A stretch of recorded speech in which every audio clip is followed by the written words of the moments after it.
presentiamo alla città ufficialmente l'evento che per noi è uno degli eventi più importanti, che è il concerto di Capodanno, e ringrazio il maestro De Palma per essere qua con noi e dopo vi parlerà lui del concerto di Capodanno. Anche quest'anno facciamo il concerto di Capodanno alle 18 del primo dell'anno, e anche quest'anno, e lo diciamo a tutti perché ormai tutti lo sapete, c'è stato il sold out dei posti disponibili. Però su questa cosa permettetemi di precisare che, come tutti gli anni, sono stati messi a disposizione, noi abbiamo una convenzione con il comune per questi eventi,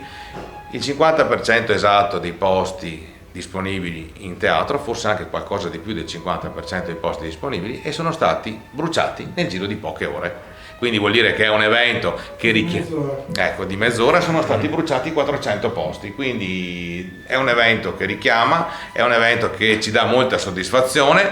e l'anno prossimo probabilmente ragioneremo per fare qualcosa di più strutturato, però non abbiamo nulla da cui rimproverarci. Lo dico perché pubblicamente sono sorte un po' di polemiche anche sui social, dai quali noi ci dissociamo totalmente e camminiamo a testa alta, perché abbiamo fatto quello che abbiamo sempre fatto, e ringraziamo tutte le persone che ci hanno dato fiducia e che sono venute a prendere i biglietti e che saranno con noi il 1° gennaio per ascoltare i nostri ragazzi,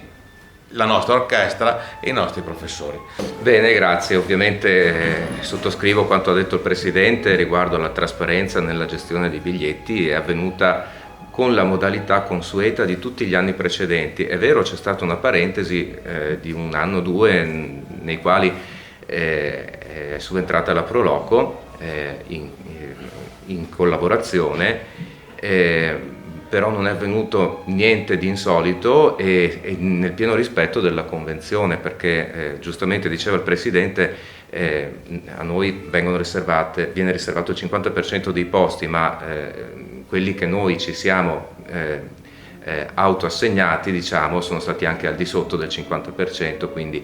è stata, i tempi con cui sono stati bruciati questi biglietti sono semplicemente una testimonianza del fatto che è un evento molto sentito e che comunque non si può fare diversamente, perché il teatro ha una capienza di 800 posti, che sono tantissimi, ma d'altra parte più di questo io devo dire che per noi è uno sforzo notevole l'organizzazione del concerto di Capodanno. È uno sforzo dal punto di vista organizzativo, perché coinvolge molti strumentisti, coinvolge anche ex studenti, aggiunti, e poi anche e soprattutto è uno sforzo economico non da poco, perché assorbe molte energie da questo punto di vista, ma d'altra parte è l'evento di punta di una produzione che si distribuisce nell'arco dell'anno, alla quale noi comunque destiniamo tutti i nostri sforzi. Io auspico che sia comunque e rimanga una festa nella festa, un bel momento di auguri, un momento di serenità, e le polemiche le lasciamo agli altri. Certo. Io spero che Babbo Natale porti quella lettera alla Fondazione Cassa di Risparmio, perché stiamo chiedendo un finanziamento per poter riaprire anche il loggione, che magari da 800 si passi alle 1200 persone. Ecco, magari sottolineate questo qua, che stiamo aspettando una risposta di un colloquio con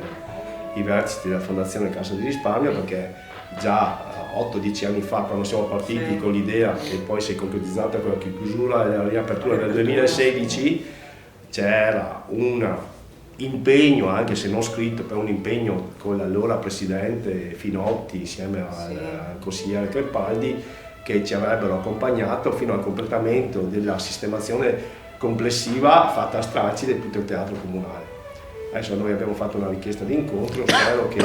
Babbo Natale arrivi a destinazione, insomma, e che ci contiamo. Ci contiamo tutti, così poi altri 400 posti potrebbero essere disponibili.